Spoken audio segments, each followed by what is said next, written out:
So, hey, I'm Sarah Hatfield, and we're here today with Strictly Sickly. I'm going to be interviewing Kristin and Aaron about being in a relationship with somebody who is chronically ill. Hi, everybody. You know Kristin, and this is her husband, Aaron, who I've also known for ever. Too long. Since I was 14. Almost 20 years. Jesus. Oh my God. Gross. Yeah, gross. But so we're going to be taking questions for anyone who's curious about chronic illness and navigating a romantic relationship while in it. Mm-hmm. So I think one of the main questions we had was, how has your perspective on chronic illness changed since being in a relationship with somebody who deals with it? Chronic physical illness as opposed to chronic mental health problems. Well, you think that it's, a mountain to climb, but honestly, it just becomes leveled out. Lean close to the mic. Mm-hmm. It just levels out. It's something that you won't forget about until it's past normal, because it becomes your new normal. So until crap hits the fan, it's kind of just forget not about it. Yeah, not noticeable. Yeah, I mean, you think, oh no, that's terrible. No, it's Tuesday. Yeah, that's one of the things that Steve, I talked to Steve about. He's like, well, but this is normal. It doesn't feel normal. Like, is it because I stopped whining? Is that why it seems normal? She stopped crying, so it's fine now. It's good now. We're good now. So mostly you forget about the sickness until it becomes readily apparent, and then it is now a problem again. But has it changed how you deal with other people with it too? Like, let's say you had someone at work who had chronic illness and was missing days all the time. Do you think being in a relationship with somebody would make you be more likely to forgive the things like that? No. No. I am a real asshole when it comes to work. And you grew up with a parent with chronic illness, right? Oh, absolutely. Yeah, my mother's been essentially terminally ill since about as long as I can remember. You think that makes it like you knew more going into it because you've already dealt with that? Oh yeah, there's always going to be good days, bad days, and I would say the most counterintuitive thing is you can't be a champion. You can't sit there and go, okay, let's beat today, because it's completely exhausting and it defeats the purpose. And tomorrow's gonna suck too. Tomorrow's going to suck. We got through one, let's do another. I mean, you got to save that for... Hey, Daniel. You essentially just have to save that for when things are really bad. And you can feel, hey, I need to intervene here. I need to actually pet talk or cheerlead, because this is not the normal suck. This is extra suck. Extra suck. So, would you, okay, so, awkward question, but be honest. If you had known how bad things could get with Kristin, or how bad things were going to be, would you have changed anything about getting in that relationship? No. Because I don't know, if I knew about me and I was going to marry me, I might run the other fucking direction. Especially since my problem, I can't have kids because of it. If you had been somebody who desired children, it would have been a decision-making thing. Well, the bigger thing is you can't help who you love. Yeah. I believe that too. So. Yeah. I mean, it's just a part of who they are, because it is that pervasive. So, Kristin, do you think it is easier to navigate? I mean, knowing what, he dealt with his mom and all that. Yeah, I mean, he's also got the other chronic problems that aren't physical, so that might have mental health stuff influenced the amount of how much he's used to it already. But You know, mine's still different, so I'm not sure if it was different seeing your mom having to get dialysis all the time versus me being curled up in a ball on the bed just crying with blood everywhere. So I'm not sure what the difference is between those two things, or if it really matters. How do you gauge what's bad and what's normal, and how to react? It's hard to be supported all the time. How do you find a balance where you can tune out some of the noise? Well, the difference between what's bad and what's normal kind of just becomes apparent. You just know what's regular and what's beyond the pale. And sometimes, as far as when to tune out, your mind tells you. Your mind says, you cannot deal with any more of this. I will kill somebody. It's not going to help her for you to get more upset right now. Yeah. That's a thing I think a lot of caretakers especially miss, is that they need to take time because they end up super overwhelmed. Mm-hmm. And it's just not good for anyone. No, because then you get that desensitized. After a while, you get so exhausted because you've been caring so much and there's just so much you can do. And then after that, you've kind of run out of caring. And, I mean, it's really easy to build up being resentful. Yeah. I mean, it's one of the most natural emotions that everybody knows. Everybody knows resentment. Everybody knows jealousy. And it's weird that you almost develop, you anthropomorphize illness and you feel jealousy towards it. You're like, this gets so much of her time. Well, that's actually the next question is, do you find it difficult to get sympathy or attentiveness to your needs when your significant other is in a constant state of need? Yeah, I'll admit to that because I'm always in pain or whatever. So anytime he has a little bit of pain, I'm like, well, at least you don't got to do. So, well, that's the Steven has knee pain, and he'll come in and he's like, my knee hurts, and I'm like, suck it up, bitch. Yeah. They just cut my arm open. Then I'm like, it's not how you should act. Yeah. It's not okay. It's like, I know it's not okay, and I still do it anyway. I'm like, oh, you have a migraine? Oh, shut up. Well, and I remember, I mean, me and Steven are going to have our own episode, so me and my husband are going to have our own episode, but he said something to me once that just really stuck in my head. He said, at this point, I view you more as a patient and less of a spouse. Yeah. And I remember how he meant that. He was extremely frustrated at the time. It's when I was so sick, when I was in the hospital throwing up blood just off and on. But I remember how that stuck in my head. Mm-hmm. Has Aaron made any statement like that of just, that he probably would look over, but to you, they just end up in your brain?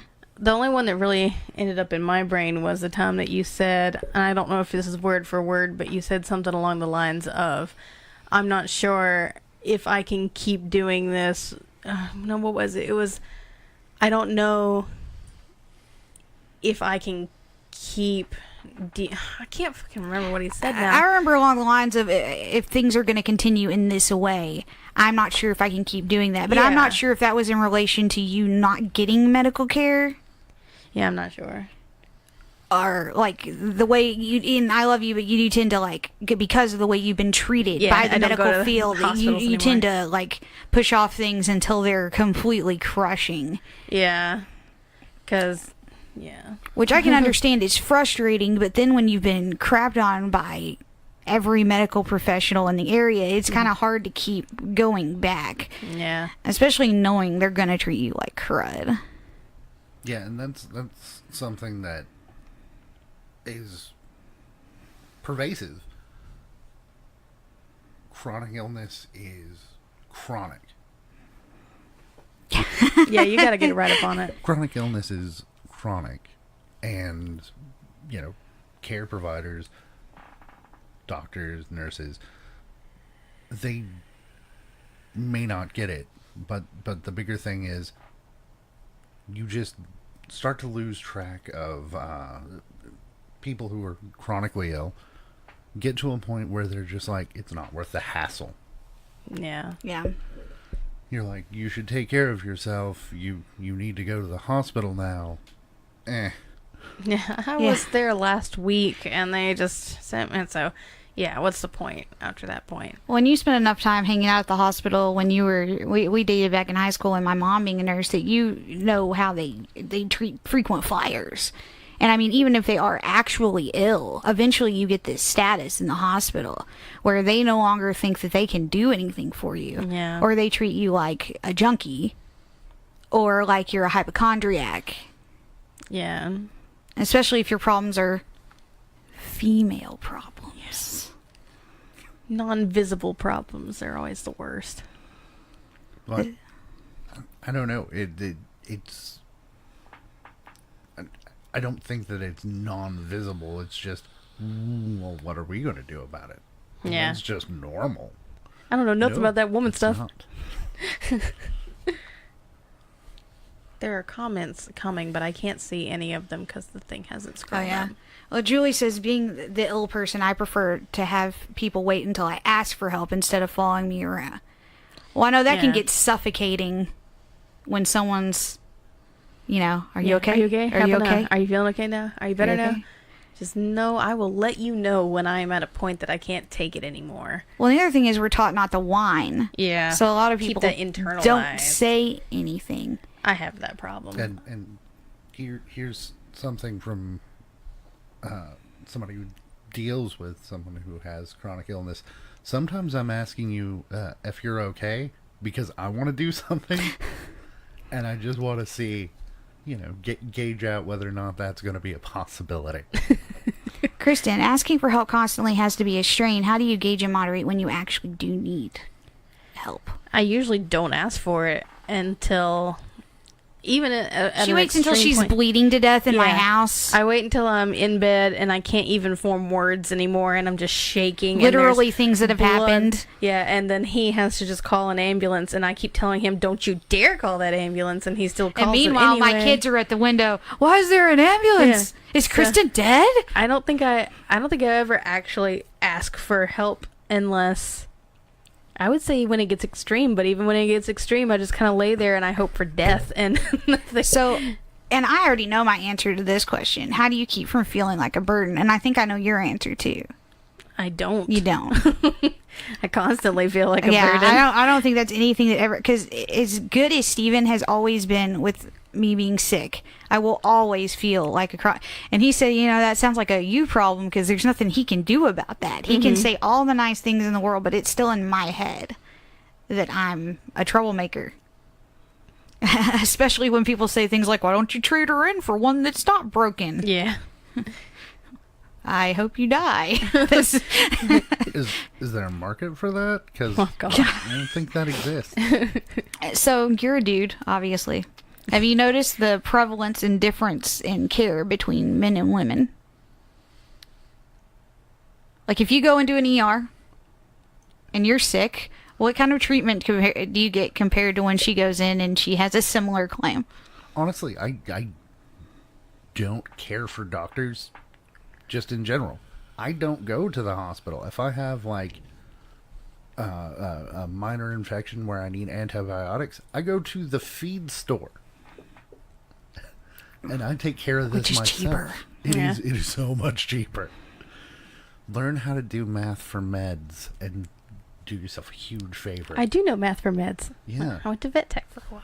I just hoard all my meds. No, I'm saying, if you need like erythromycin or something, you can buy that Yeah. at a farm supply. Just figure out how much you weigh and what the... I just sit on this stack of bottled antibiotics at home like a dragon does with money. Like, My hoard. Get off my antibiotics. See, I'm trying to remember the last time that you went to the hospital with me that wasn't just a sudden ER, gotta go right now, emergency kind of thing, because I haven't been to an actual doctor aside from the ER in years, and the See? only people who went were Sarah and Allie. And I think I've seen Aaron have to go to the hospital twice. Yeah. And And one time So- he was like throwing up blood, and the other time like it was the mega face abnormality, Yeah. the salivatory stone. Salvatore Stone, that abscess, and I got a huge thing from it. Yeah, it was awful and seemed just very painful. yeah. Oh, yeah. In which case, I think I was like, "Hey, Aaron, I think it's think it's time to see a doctor. It just looks gross.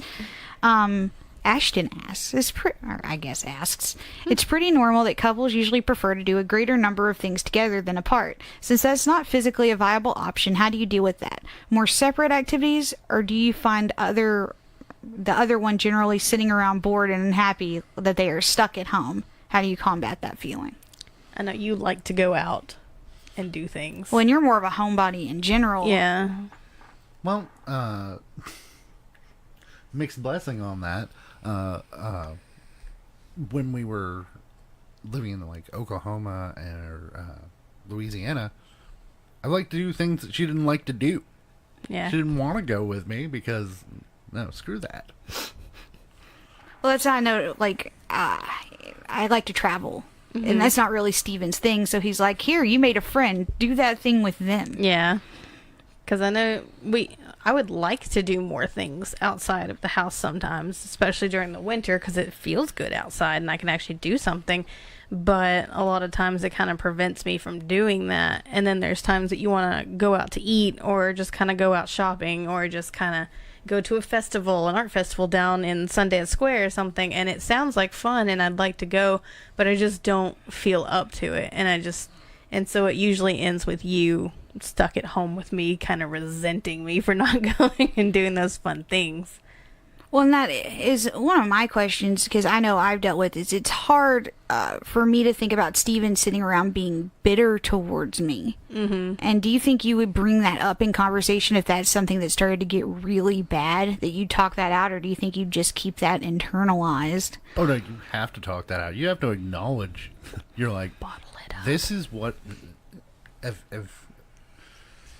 If you sit there and bottle it up, that's going to create a much bigger problem. If you go, well, it really sucks that you're keeping me from doing this, and I feel bad about that.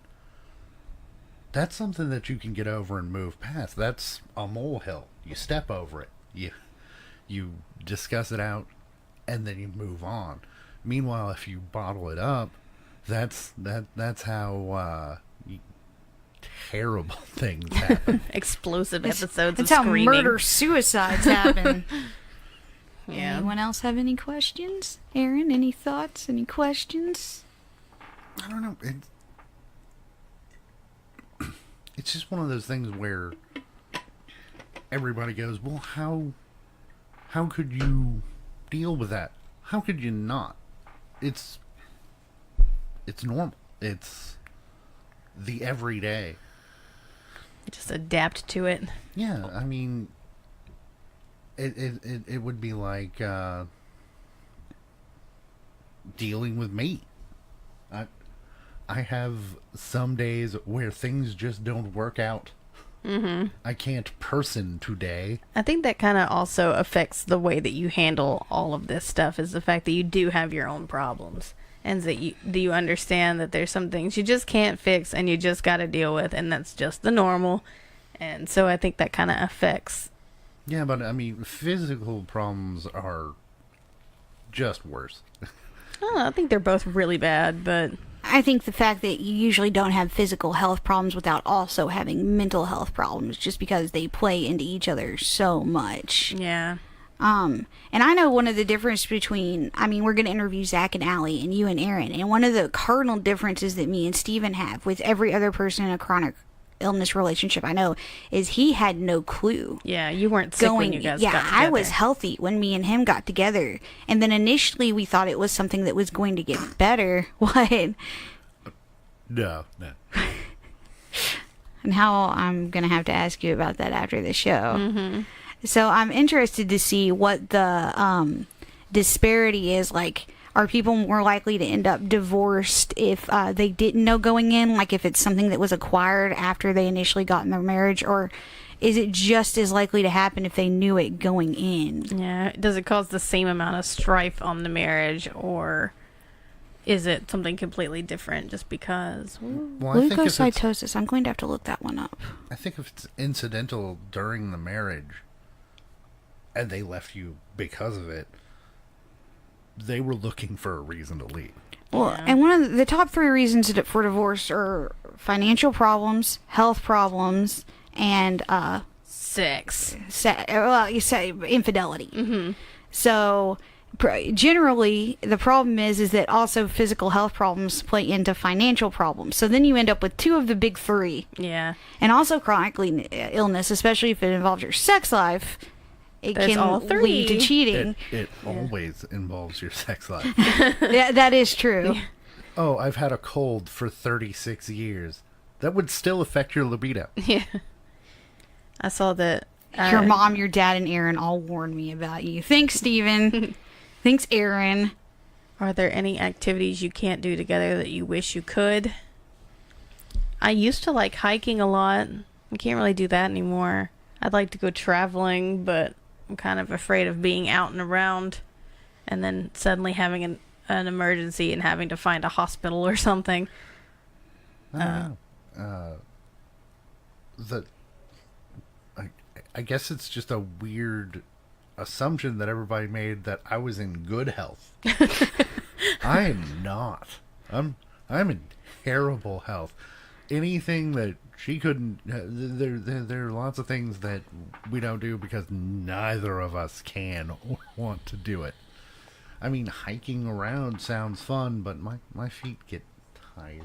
Well, and Kristin has gone hiking with us plenty of times, but the problem is it's usually during summer, and I die. you're a heat stroke victim. Yeah. And we've talked about that before, that every time you have a heat stroke, you are then More likely you're to- less able to adapt to heat. So you're Yeah. more likely to have subsequent heat strokes, and you've had...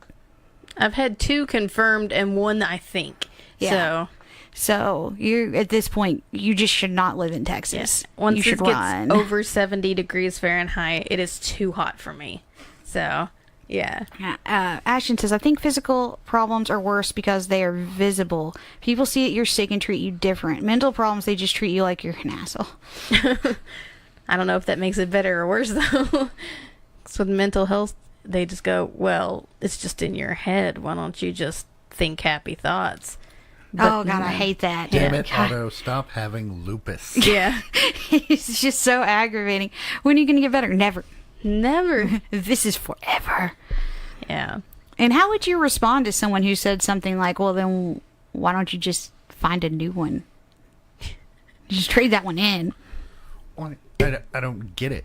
It wasn't, I mean, it's a series of choices, but it's not really a choice. It's that, predestiny versus free will argument there. Kristen Daniel says, I'm a trucker. I know the fear. I'm stuck somewhere with Yeah. when I go on vacation, I always make sure I have my ID and my insurance card. Oh, yeah. Aaron, how does your family react and treat Kristin with her chronic illness? I find families tend to be kind of critical about that stuff. Oh, amongst my family, Kristin is a legend. Why are you a legend? Oh, like a mythical creature. Oh, that I she- rarely go around his family. Well, one is because we've gone to Thanksgivings and Christmases over there, and your sisters love to ask me when we're having kids. We've explained that to them Yeah. multiple times. They're just forgetful and I can hear Brad I laughing know. from the other room. kind of dim, actually.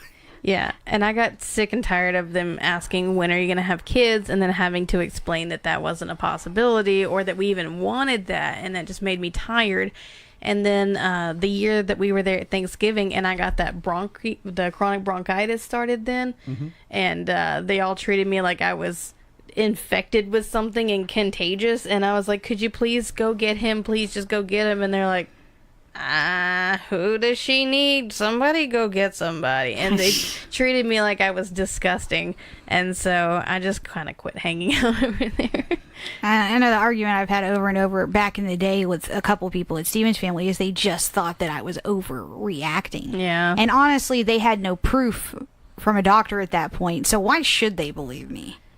I mean, and I give them a lot of leeway because now they're like a ton better about it because they've, kind of been stuck on this journey with me. Yeah. So now they've seen a lot more and they're a lot better about it. But in the beginning, it was just really hard to get anybody to listen. Yeah. John, have you tried not being autistic? Well, have you? Have you really? Have you really tried? Aaron, have you tried not being crazy? Yeah. No.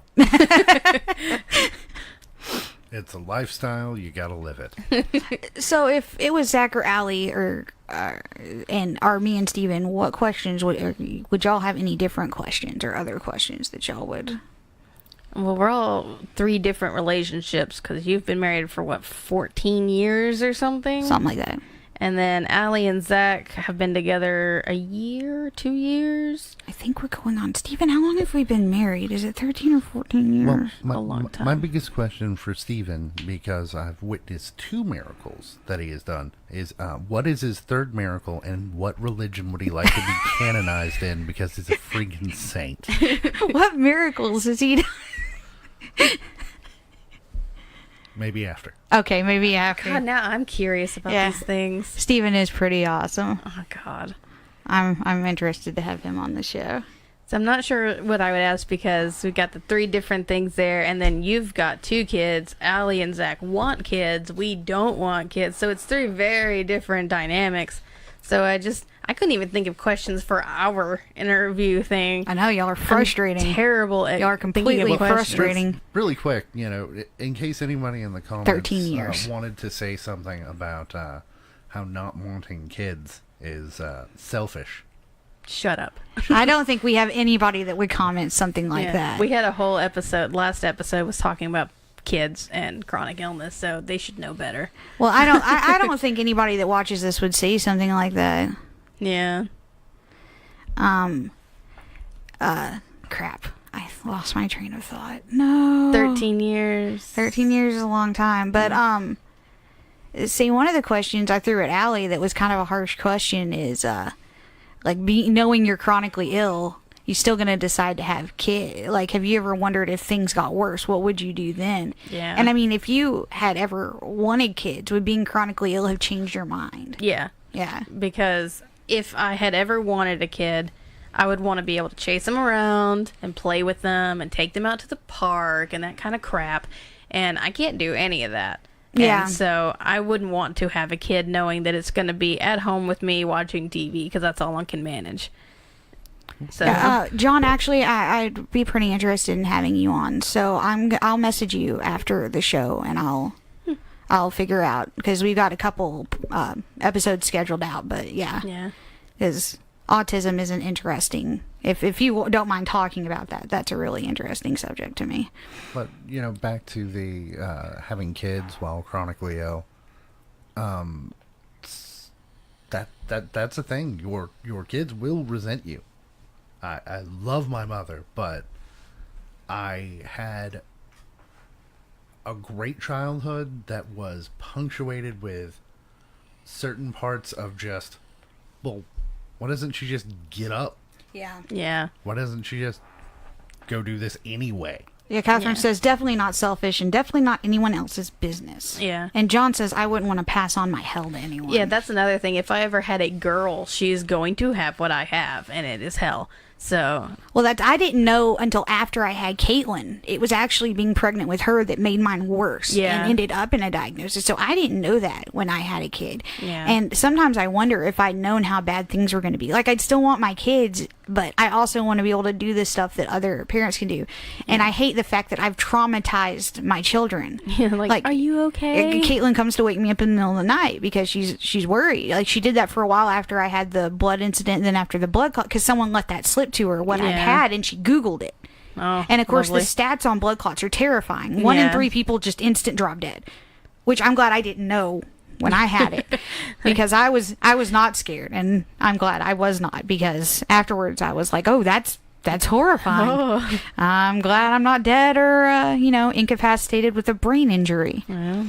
And I did inherit a chronic illness from my mother. Yeah. And she has it's polycystic kidney disease. Mm-hmm. So it's very similar to ovarian Yeah. cystic. The difference is you need your kidneys. Yeah. You don't need those ovaries. You don't need your ovaries. Yeah. So Aaron looks forward to a future of, dialysis. Oh, he's already kind of there. They told him his kidneys were already going bad. So. Yeah, it should be a while before he actually needs dialysis. I haven't experienced a loss of function, and my kidneys aren't losing volume to I'm it. just picking on you. But no, I don't have a future that involves dialysis. I plan to. So die Aaron's promptly. ovaries are messed up. Yes, Aaron's ovaries are all sorts of messed up. It's gonna be okay. Just go out in the Ashton sun. responded to Kat. Good point, Kat. It's it's one thing when we're sharing, but what is it about chronic illness that makes everyone think they are entitled to an opinion on how you should deal with it? How do you politely tell these people to F themselves?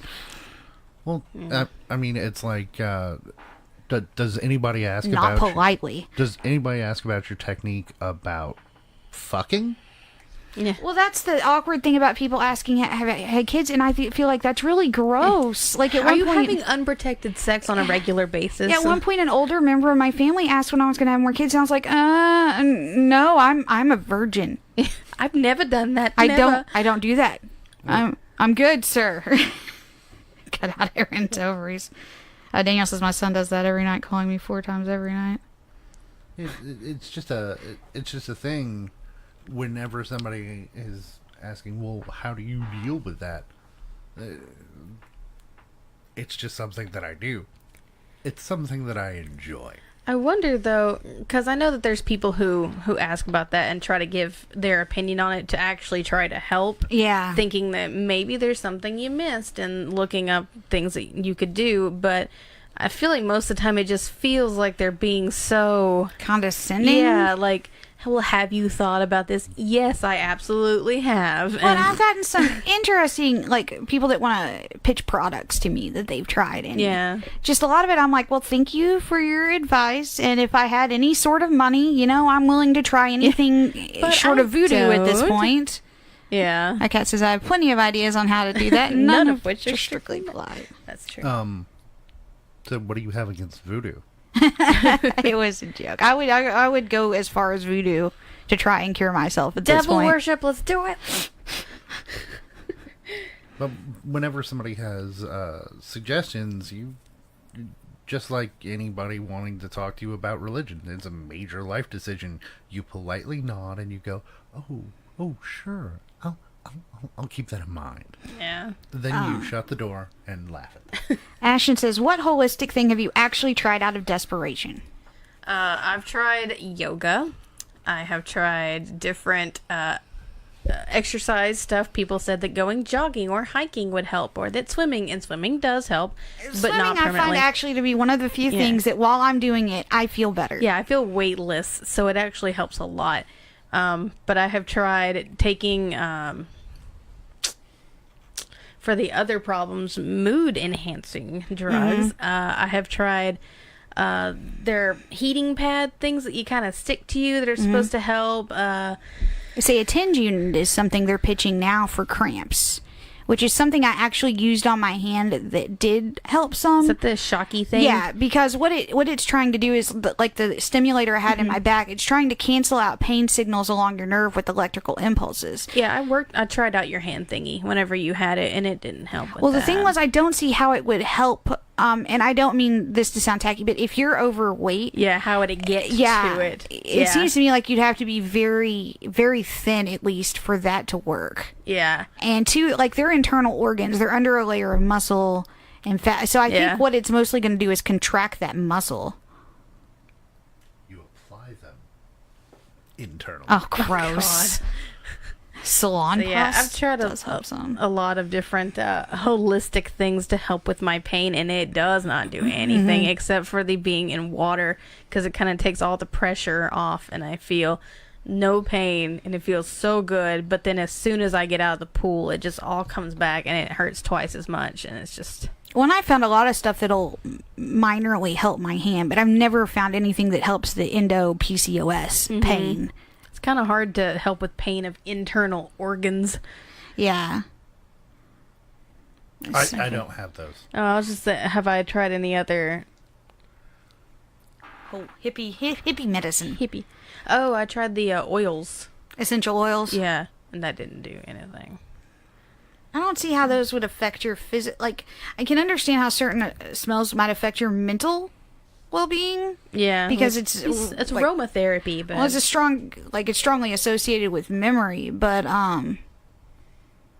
We hook up the 10 to cancel pain, and sometimes it's an occasional thing. And even when I had the internal spinal stimulator actually attached to my spinal cord, it did not fix anything. Yeah. There's no way to fix a lot of the problems that's why they're chronic illnesses. We can't just fix them. And I know you want to have it all taken out. And I had mine taken out. Does it throw you at all to find out that you can still get more endometriosis even after you've had a hysterectomy? I knew you could still get endometriosis. I didn't know that it would still hurt, though, because I figured what's it going to attach to really other than itself? So it's not really going to cause as much, but I guess it just attaches to whatever.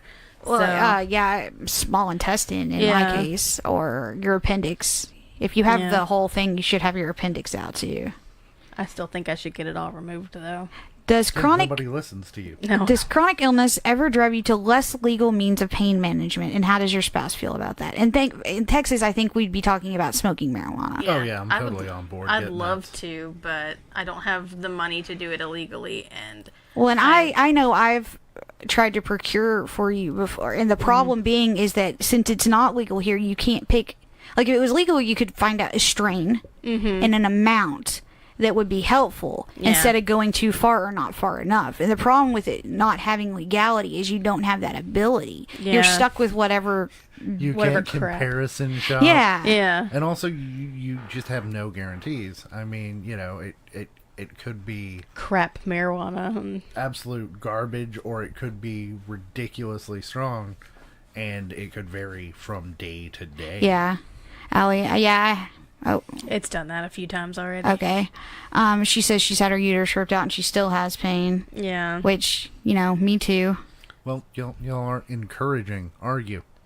I'd still love to get it ripped out. If not for the pain management, at least it stopped the random periods bleeding, that hurt so bad. See, it did help that I didn't have a menstrual cycle anymore. It did help because I was on metformin and birth control, and I didn't have to do those things anymore. They still want me on the metformin, but honestly, I can't afford it. So I can't do metformin. And the problem is the hormones are expensive, and insurance doesn't like to cover them. Yeah, that's one problem.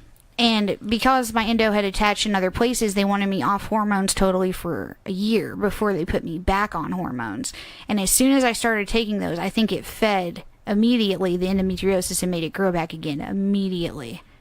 I'm okay with turning into a man. Let's do this. Take out my stuff and no hormones. All right, so here's the plan. Have you tried kratom? What's kratom? It's kind of opiate from I think Eastern Asia, but it's a pill. They sell it. It's legal. They sell I think I've tried it twice. See, it's supposed to have some of the same effects as opiates, but be a lot less harsh. I don't know if it costs money. Probably not. See, it does cost money, but it doesn't cost a ton just to try it. See, I don't think it's too expensive for you to try it out, but what was your plan? You said sorry. Plan. Oh, radical hysterectomy? Line the whole thing with parchment paper. What is wrong with you? Endo can't stick. See, Allie, I had 2 hernias before, and I wonder if, because they had to use a mesh to put over those hernias, I wonder if the endo didn't attach to that mesh somehow.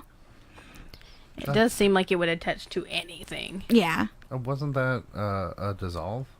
Oh. It's permanent. No, the mesh is in there permanently. But, I mean, are you worried about the side effects of that procedure at all? Or do you just think it'll be a super relief to have? Yeah, I'm pretty desperate at this point that even if I had to deal with... What? No, I'm just like, of course it would be a relief, just to unload the cancer bombs. Yeah, that's what I was going to say is more than anything, too, you have a higher risk of endometrial and cervical. And And when they do the radical hysterectomy, they take out your ovaries, your uterus, and your cervix. Yeah. So then you have, like he said, I had to have a pap smear every 5 years. But my chances are really low. They just still need to check it sometimes. But your chances go down by like 80%. Yeah. And considering your chances are higher. Yeah. So I'm pretty desperate at this point that just to have it all taken out, that it wouldn't really matter what the side effects were. I'll do it for $500. Dude, I would pay some back alley person just to do it, I but know a guy. there are so many stupid rules about trying to get them removed, and they just won't do it. It doesn't matter how much I beg and I plead and how much I show them family history and how much evidence I show that I'm going to possibly experience all these things. Yeah. It does not matter. They will not do it for me. Do you have a family history of breast cancer? Yeah, I have 2 aunts and a great aunt that have all had breast cancer. 2 of them died. 1 lives through it. And then I had a grandma who died of ovarian cancer. I had a great aunt who died of uterine cancer. And then my mom just recently got all of her crap taken out because they found cancer polyps all over her ovaries and her fallopian tubes. So females in my family seem to drop dead of the shit. Yeah. And it would be nice if they would take it out, but they just won't. What? What about when growing organs? They made me keep my ovaries, but I'm prone to cysts. Ugh. Yeah, I'm lucky they actually were trying to save my ovaries but couldn't. So, Yeah. which I don't feel bad about. I want to just tell them I don't care about it. I'm not using it. Just take it. I don't care Well, what side effects happen. See, I posted a meme not too long back that actually caused quite a bit of argument on my page, was that women can't get hysterectomies except under very narrow circumstances unless they're wealthy. Mm-hmm. And dudes can just go get a vasectomy whenever Anytime they want. Yeah. Which some dudes argued with. And now I'm not sure the actual legality on that. Does anyone know? If for a woman, they wanted my husband to sign off on it. They wanted me to be older than 25 with more than 2 kids and comorbidities. So health problems because of the organs. And even then, they hassled me about doing it. Yeah. No, you don't have to have anything to get a vasectomy. It is a in-office procedure. It takes about 5 minutes. And part of that was the discussion on women not having autonomy over their own bodies, is we can't even choose when not to have kids. Yeah. And people, I mean, I don't want to bring up the abortion debate or anything like that, but it seems to me like it would be helpful if they'd let us make those choices. Oh, no, I'm 100% with you, but comparing the two is not really fair. Well, one is a very minor procedure, while one is an abdominal surgery. And isn't a vasectomy reversible? Generally, they yeah. can be. Yeah. You can have different types. It's like tubal ligations. They can put clips on. The problem with the clips is they're prone to falling off. Yeah. And you get knocked up anyway. And like with dudes, they can clip it or they can tie it. And generally, there's some forms that aren't reversible and some that are. Now, the problem doctors have is they had young women coming in there that later sued them because they didn't think they were old enough to make that, and the doctor let them make that choice. Were they over 18? Yeah. Old enough to make the choice. Then old enough to make that choice. They will do it They in should not have Mexico. made it that lightly. You can't get your tubes tied without the runaround. Yeah. See, I begged, but they were like, we don't want to put you on hormones for the rest of your life. I'm already on hormones. I'm menopausal at 34. I'm pissed I had to keep them. Yeah, I think it's complete bullshit, the fact that doctors can just tell us what we can and cannot do with our own bodies. Yeah. I will sign 1,000 papers promising not to sue you. See, that's just do it. I understand their hesitation. Like, if you were secretly doing it behind your husband's back, then the husband could find ways to fire back at them. But in your case, Aaron's super on board. And even if he isn't that still your choice? Yeah. Just my opinion. But I can see why they'd want you to sign a bunch of waivers. And I'm fine with that. I would sign a bajillion ones, but it doesn't matter. They even hassled me. I mean, I had 2 kids and I was 26 or 27 when I had mine done, and they already knew I wasn't going to be able to have more kids. So it's like, why are you... Yeah, what's the point Why in are all you this? even hassling you? They gave you that, well, you're going to end up on hormones for the rest of your life. Well... Yeah, that one doctor tried to talk me out of it because he said if we do the test for your chances of getting it, it also counts for breast cancer, so we'd also have to do a mastectomy. And I said, I don't care. That's not true, though. I know, and I said, I don't care. You can take them. And then he looked at me like I was nuts. The problem they used to have with that BRAC test is that if you tested positive, then you couldn't get insured. Yeah. So they refused to do it for a lot. Like, that's why I didn't have it done, is because that's back when pre-existing conditions could keep you from getting insurance. So when they told me that, I said no. Yeah. But now, well, I don't know.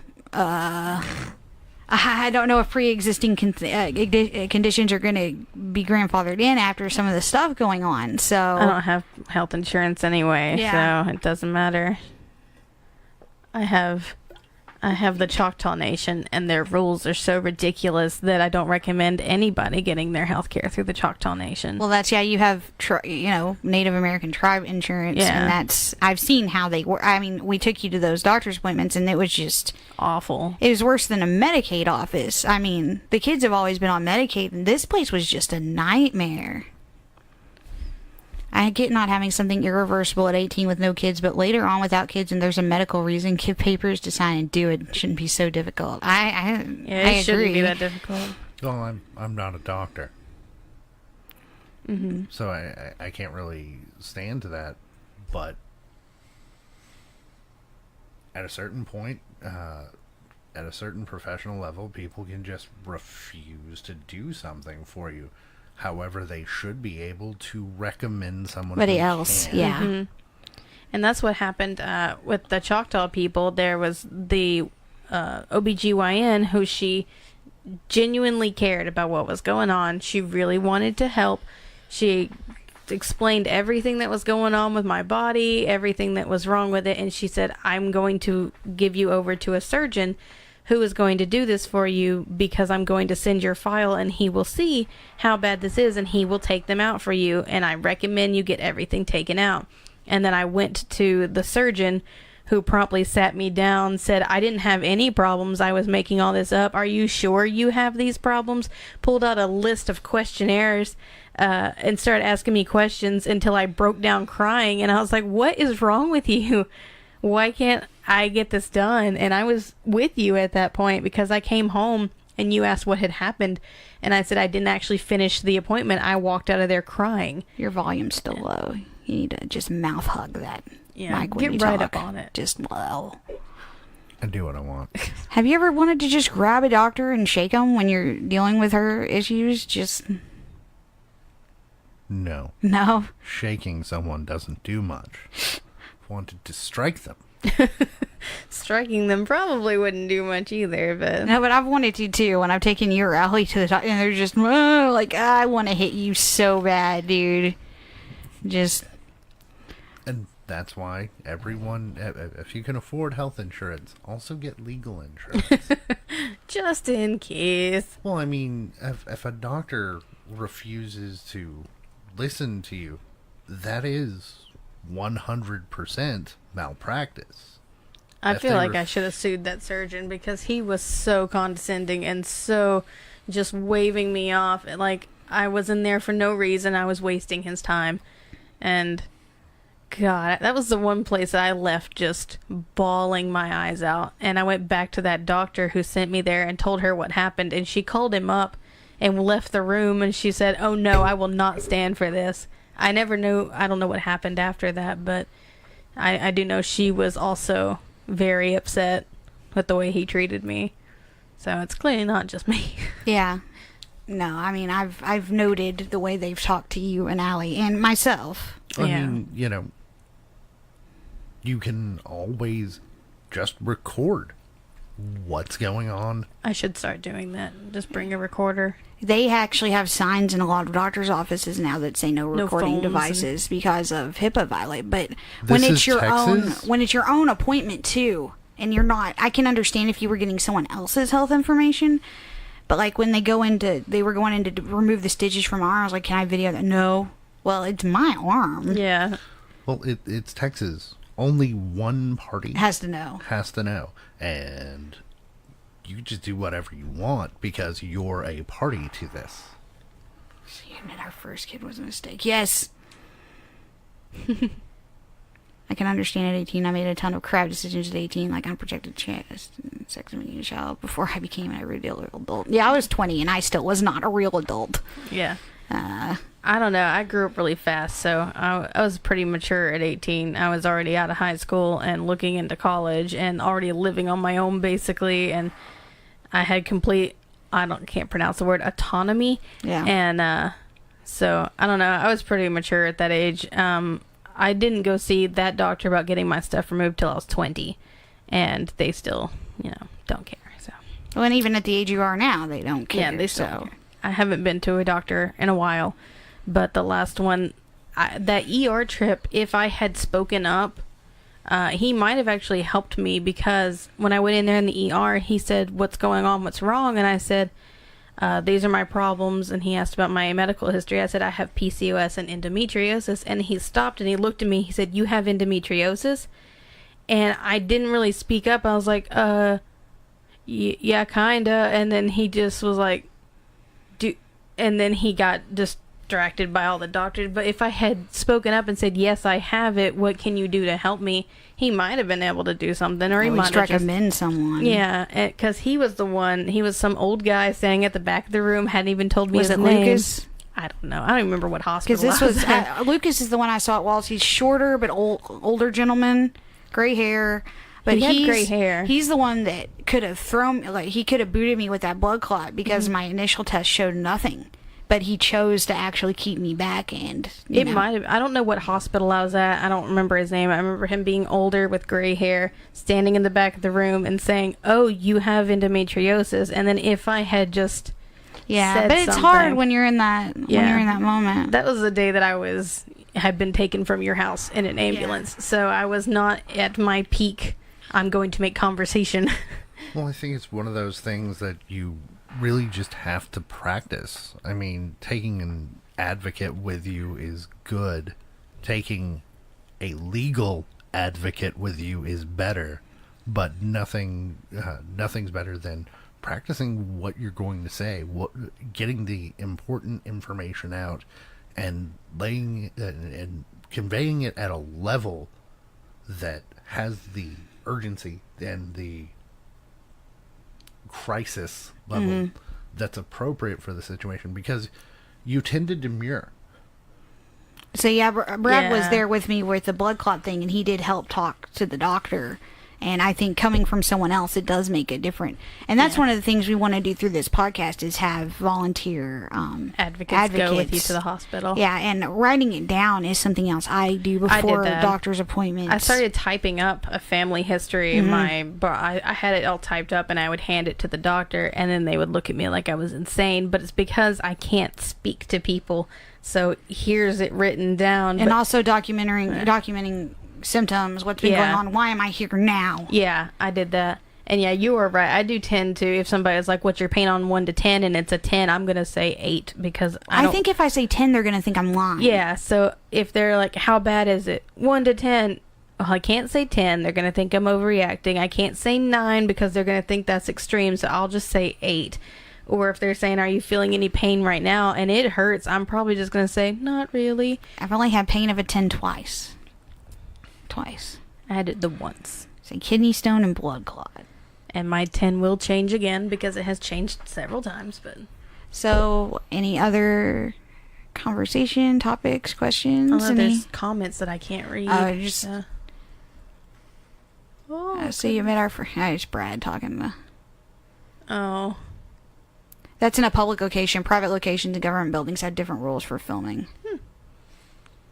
See, I hate that you have to play it out. Being honest gets you nothing. Yeah, I think having your medical history with you and getting trends together to give testimony to why this is emergent helps you be a bit more confident. Yeah.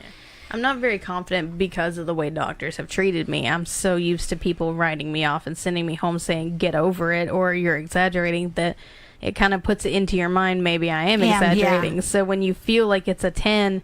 you don't really want to say it's a 10 because maybe it isn't. And what are you laughing about? Walk in with a malpractice complaint that just has blank spots, and you're like, "And what was your name?" Just start filling it out as they're doing it, and only put it away if they're not being a dick. But yeah, I don't. It's hard. That's why I started dragging Stephen to all my doctor's appointments. Yeah, and it helps that he has that intermittent leave of absence, because I'm like, I'm not doing this on my own anymore, because no one listens. And I think I don't know, since I am so prone to not call out for help and actually go to a doctor when I need to, it's actually good having you there who has seen what my normal is, and then to see when it goes not normal, to actually kind of be the advocate for me, because I'm not going to call an ambulance to come pick me up, no matter how bad it is. But the fact that you'll call an ambulance for me because it's clearly that bad. I'm confrontational and combative. I am sort of a double-edged sword to take into terse situations with you. I've seen you talk to people on the phone. Yeah, you scare me when you get on like the phone bill guy or cable company. John says the scale is completely subjective and doctors are supposed to keep that in mind. Yeah, I hate the pain scale. First off, I have more than 10 painful things that have happened to me. Yeah. I've got at least 30 on this scale here. And the scale changes constantly because your 10 is now your old, your new 4 was your old 10. Well, and the other thing they seem to forget is I have chronic pain. So I'll go in there like after my arm surgery and I was like, I'm in pain of a 6. And they're like, oh, let me get you to lot. No. That's good for me. That's great. No, I'm good. 6 is normal. Yeah, 6 is fine. So how do you deal with people who downplay your wife's illness and treat her like she's overreacting? I don't. I don't think you were there the day that Jeremy said that I just needed to get out in the sun and walk more. Oh, dear God. He said so many things to me. Yeah. Oh, Jeremy is not really good with people. I mean... we should just keep him away from people. I mean, he... I feel especially sorry for his dad right now, because he has to deal with Jeremy mother hen fussing about him. It's bad enough that he lost a foot. Now Jeremy's got to be around. Ugh. Walk it off. Walk it off. Walk it off. I am surprised. It would not surprise me at all if within the next week Jeremy tells his dad to walk it off. What would you say to somebody if they did walk up to me and tell me I was just overreacting and needed to get over it? More Brad laughter in the background. How blue can this show be? What do you mean? Blue. How strong a language can I use? Go ahead. No, I'm just saying, I don't have a very high opinion of people in general. That's true. All of us show this. Sociopaths. It does not take much for me to write somebody off. And for somebody to go, well, I know better than you. You don't know shit. Yeah. You don't know anything. You don't know the situation. You don't know the people involved. Go away. You're not even qualified to have an opinion. I've heard you say that to somebody before. You're not qualified to have an opinion. I wish I could talk like him sometimes. Yeah, me too. Just somebody comes up and says that to me. You're not qualified to have an opinion. Well, I mean, you don't have to be an asshole about it. That's a statement of fact. Just like, a lawyer calling a layman out for giving an expert opinion. You're not qualified to have an opinion. You don't know enough to form a reasoned opinion. Yeah. That's not particularly rude. It's somewhat confrontational. Yeah. But I think people have it coming. It's not actually rude to say that. I don't think so either. Apparently Brad thinks you look like Hitler. He's one beard trim away from being the master race. Keep your beard. Well, you should do the little... We know what you are for Halloween. God, no. Steampunk Hitler. Steampunk Hitler. Yeah, pain is subjective and is what you feel. It can't be measured by any other device. So if you feel like it's a 10, say it's a 10. So that's hard. They tend to write off 10. Yeah. I've gotten away with it twice. But... I have never said 10, no matter how bad it felt. When I was in that ambulance and they asked me how bad it was, I said 8. And then when they asked what the problem was and I said female problems, they just turned their back to me and ignored me for the rest of the ride. What's your pain on a scale of 1 to 10? Fuck you. It's unbearable. It hurts and I need help. I dress up in administrative clothes and act like I'm some medical bigwig if they're treating friends, family members. I don't act like an asshole. I just act like they should know what they're supposed to do, and I expect them to do it. I think that's why it's good you have your mom go with you. I do drag my mom around to appointments because she was a nurse. And it helps that she worked with so many doctors in the area that she has some sort of repertoire with them. Yeah. Repartee, I don't know the word, but rapport. Repertoire. That she has some of that with them because then she can be like, listen, she's being honest. It's not BS. Hey, I trained you. Do the thing. Do the thing.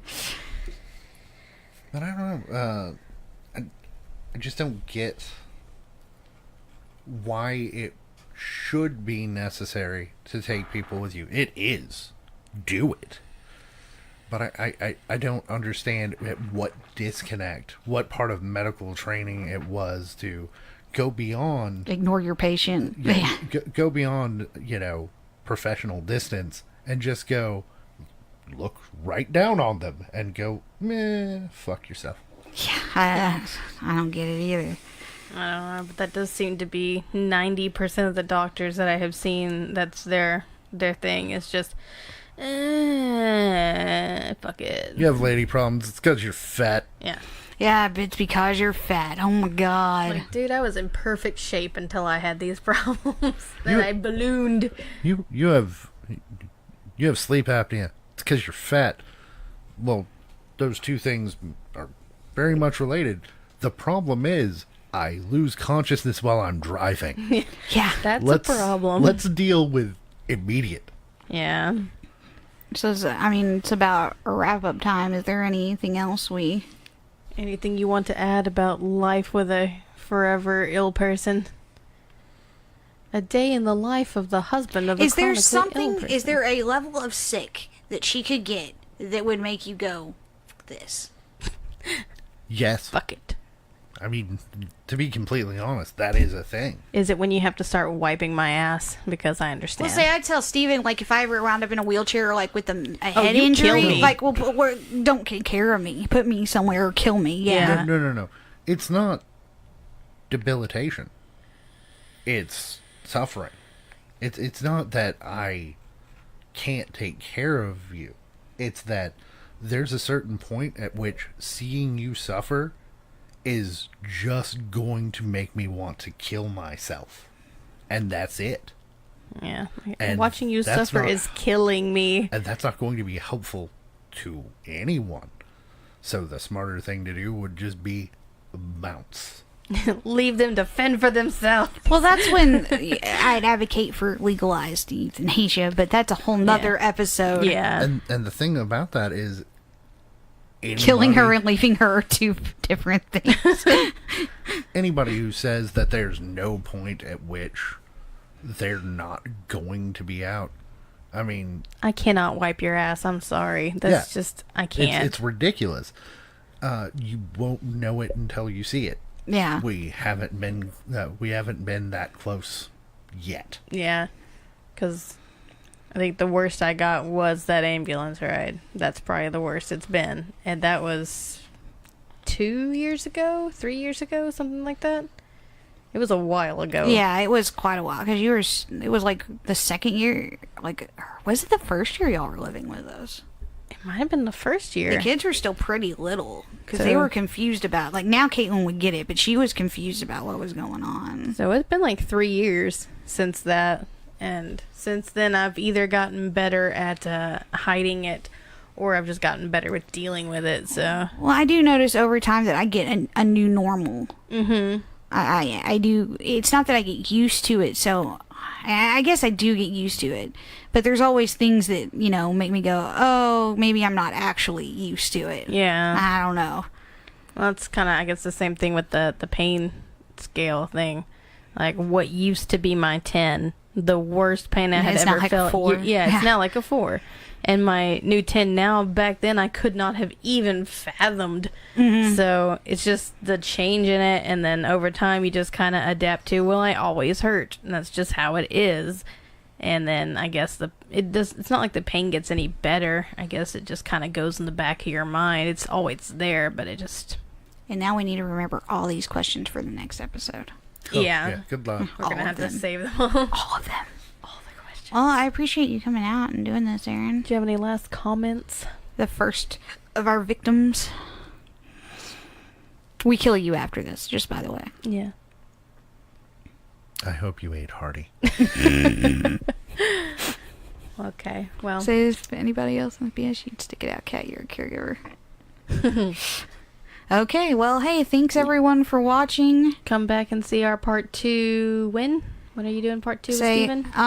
No, I'm going to do, I think part 2 is Zach and Allie, and that's not this weekend, but next weekend, and that's probably going to be on a Saturday because of her work schedule. Mm-hmm.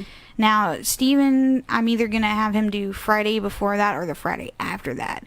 It's really going to depend on how he feels. But we will be doing the next portion of this interview process next week at some point. Yeah, we'll update you on the Facebook page. I'll post the day before. But thank everyone for watching. Yeah, thanks for all your questions. I'm terrible at thinking of them. Y'all have a good night. Bye.